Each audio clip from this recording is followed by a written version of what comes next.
السلام علیکم۔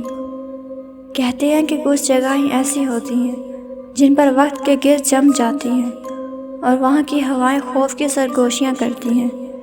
میں ہمیشہ یہ کہانیاں سنتی تھی مگر کبھی یقین نہیں کرتی تھی، لیکن پھر ایک واقعہ ایسا پیش آیا جس نے میری سوچ کو بدل دیا۔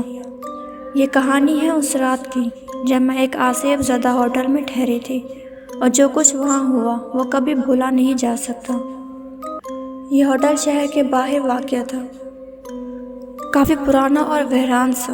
اسے ایک زمانے میں شہر کا بہترین ہوٹل کہا جاتا تھا، مگر وقت گزرنے کے ساتھ ساتھ یہاں عجیب و غریب واقعات ہونے لگے۔ وہاں ٹھہرنے والے لوگوں نے بتایا کہ رات کے وقت عجیب سی آوازیں سنائی دیتی ہیں، کبھی دروازے خود بخود کھلتے اور بند ہوتے، اور کبھی کمروں میں ایسی چیزیں دیکھنے کو ملتی جو وہاں ہونی نہیں چاہیے۔ مقامی لوگ اسے آسیب زدہ ہوٹل کہنے لگے تھے، اور وقت کے ساتھ یہاں کوئی آنا جانا کم ہو گیا۔ میں اپنے ایک دوست کے ساتھ وہاں گئی تھی کیونکہ ہمیں ایک رات شہر سے باہر گزارنی تھی، اور یہ واحد جگہ تھی جہاں ٹھہرنے کا بندوبست تھا۔ ہوٹل کی بیرونی حالت دیکھ کر ہی ہمیں ایک عجیب سی وحشت محسوس ہونے لگی تھی۔ عمارت پرانی اور شکستہ ہو چکی تھی، کھڑکیاں ٹوٹی ہوئی اور دیواروں پر خستہ حال پینٹ تھا۔ ہم نے ایک کمرہ لیا اور رات گزارنے کا فیصلہ کیا۔ جیسے ہی ہم کمرے میں داخل ہوئے، اندر کی فضا بہت بھاری محسوس ہوئی۔ کمرے میں کوئی روشنی نہیں تھی سوائے ایک مدھم بلب کے جو جھٹکے دے کر چل رہا تھا۔ کمرے کے اندر داخل ہوتے ہی محسوس ہوا جیسے کوئی ہمیں دیکھ رہا ہو۔ میرے دوست نے کہا کہ شاید ہمارا وہم ہے، لیکن مجھے یقین تھا کہ وہاں کچھ عجیب تھا۔ رات کا وقت ہوا، ہم نے کھانا کھایا اور بستر پر لیٹ گئے، لیکن نیند جیسی آنکھوں سے کوسوں دور تھی۔ ہر چھوٹی سے چھوٹی آواز بھی خوف زدہ کر رہی تھی۔ پھر اچانک ہمیں کمرے کے باہر کسی کے چلنے کی آواز آئی۔ میں نے دروازے کے قریب جا کر سنا۔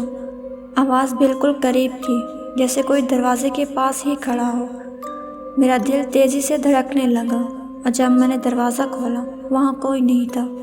ایک لمبے وقت تک ہم دونوں حیران ہو کر دروازے کو دیکھتے رہے، اور پھر دوبارہ کمرے میں واپس آ گئے۔ لیکن جیسے ہی بستر پر لیٹنے کی کوشش کی، کمرے میں اچانک سرد ہوا کا جھونکا آیا اور دروازہ زور سے بند ہو گیا۔ ہوا رک گئی، لیکن میرے دل میں خوف کی لہر دوڑنے لگی۔ کمرے کی کھڑکی کھل گئی اور باہر سے تیز آواز میں کسی کی سرگوشیاں سنائی دینے لگی۔ میرے دوست نے لائٹ جلانے کی کوشش کی، مگر لائٹ کام نہیں کر رہی تھی۔ کمرے میں اندھیرا چھا گیا۔ ہم نے اپنے موبائل کی روشنی جلائی اور کمرے کے کونوں کو دیکھنے لگے، مگر اس روشنی میں کمرے کا منظر اور بھی خوفناک لگ رہا تھا۔ اچانک مجھے لگا کہ کمرے کے کونے میں کوئی کھڑا ہے۔ وہاں ایک دھندلا سا سایہ تھا جو ہمیں دیکھ رہا تھا۔ میرا جسم کانپنے لگا، اور میں اپنے دوست سے کہنے لگی کہ ہمیں فوراً یہاں سے نکلنا ہوگا۔ ہم نے دروازے کی طرف دوڑ لگائی، مگر دروازہ جیسے کسی نے اندر سے بند کر دیا ہو۔ ہم دونوں نے زور لگایا، لیکن دروازہ نہیں کھل رہا تھا۔ اس لمحے ایک عجیب سی آواز سنائی دی۔ ایسا لگا جیسے کوئی عورت ہنس رہی ہو، اور وہ آواز کمرے کے اندر ہی گونج رہی تھی۔ میں نے اپنے دوست کو دیکھا، وہ بھی خوف میں مبتلا تھا۔ پھر وہ آواز قریب آتی گئی، اور ہمیں لگا کہ جیسے وہ عورت ہمارے بالکل پاس کھڑی ہے۔ آخرکار ہم نے دروازے کو پوری طاقت سے دھکیل کر کھولا اور ہوٹل کے کوریڈور کی طرف دوڑ لگائی۔ ہم نے وہ رات باہر ہی گزاری اور صبح کا انتظار کیا تاکہ فوراً وہاں سے نکل سکیں۔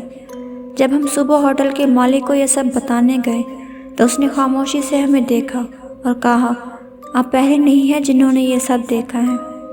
کچھ جگہیں ایسی ہوتی ہیں جہاں ماضی کے درد اور اذیت کے نشانات زندہ رہتے ہیں، اور وہ وقت کے ساتھ ساتھ ایک نئی شکل اختیار کر لیتے ہیں۔